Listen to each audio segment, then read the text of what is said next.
మంచి పుస్తకం చెప్పండి బ్రదర్. యువతలో పుస్తక పఠనంపై పెరుగుతున్న ఆసక్తి. పూర్తి వివరాలకు చదవండి రేపటి సాక్షి హైదరాబాద్ ఎడిషన్. కేంద్ర రాష్ట్ర ప్రభుత్వాల ప్రజా వ్యతిరేక విధానాలను వ్యతిరేకిస్తూ కర్నూలులో వామపక్ష పార్టీలు, కార్మిక సంఘాలు నిరసన ర్యాలీ చేపట్టాయి. కర్నూలు జిల్లా పరిషత్ కార్యాలయం నుంచి కలెక్టరేట్ వరకు ర్యాలీ కొనసాగింది. కూటమి అధికారంలోకి వస్తే ధరల స్థిరీకరణ చేస్తామని మోసం చేశారంటూ నేతలు మండిపడ్డారు. రైతులకు గిట్టుబాటు ధర హామీ ఏమైందని ప్రశ్నించారు.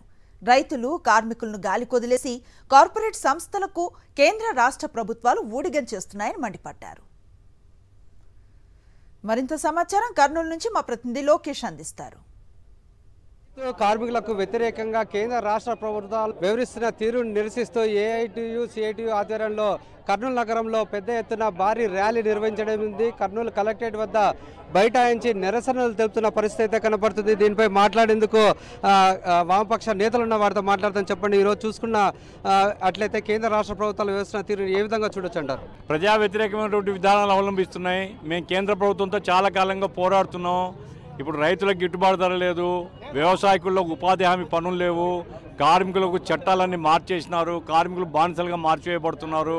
అట్లాగే కార్పొరేట్లకు ఈ దేశాన్ని తాకట్టు పెడుతున్నారు, మొత్తం ప్రైవేటైజ్ చేస్తున్నారు. విశాఖ ఉక్కు ఫ్యాక్టరీ పోతూ ఉంది, దాదాపు మూతపడే పరిస్థితిలో ఉంది, ప్రైవేటైజ్ చేయబోతున్నారు. కేంద్రం పట్టించుకోవడం, రాష్ట్రం పట్టించుకోవడం లేదు. అభివృద్ధి అంటే కార్పొరేట్ శక్తులకు లాభాలు ఇవ్వడం తప్ప ప్రజలకు ఒరిగేదేం లేదు. చంద్రబాబు నాయుడు ప్రభుత్వం కానీ, నరేంద్ర మోడీ ప్రభుత్వం కానీ కార్పొరేట్ శక్తులకు ఊడిగం చేస్తున్నారు. అదానీ, అంబానీలు మాత్రమే కనపడుతున్న వాళ్లకు ప్రజలు కనపడడం లేదు. కాబట్టి కళ్ళు తెరవమని ప్రభుత్వాన్ని హెచ్చరిక చేస్తూ ఈ ఆందోళన చేస్తున్నారు. రైతుల పరిస్థితి ఎట్లుందంటారు?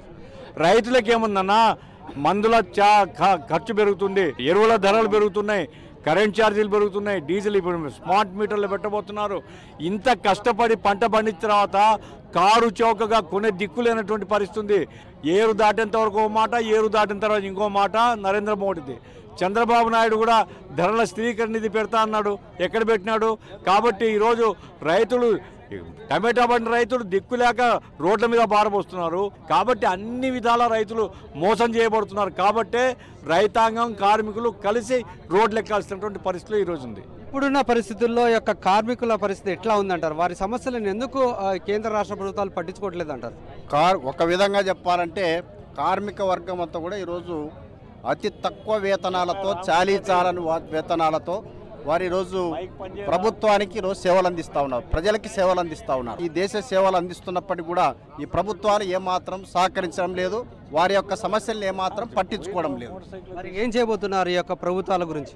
మరి ఇప్పటికే దేశవ్యాప్తంగా కూడా రైతు సంఘాలు, వ్యవసాయ కార్మిక సంఘాలు, కార్మిక సంఘాలు ఒక ఐక్యంగా ఈ దేశాన్ని, ఈ దేశ పాలకులను నిలదీసేటువంటి చర్యల్లో భాగంగా ఈరోజు జిల్లా కలెక్టర్ కార్యాలయంలో ధర్నాలు జరుగుతూ ఉన్నాయి.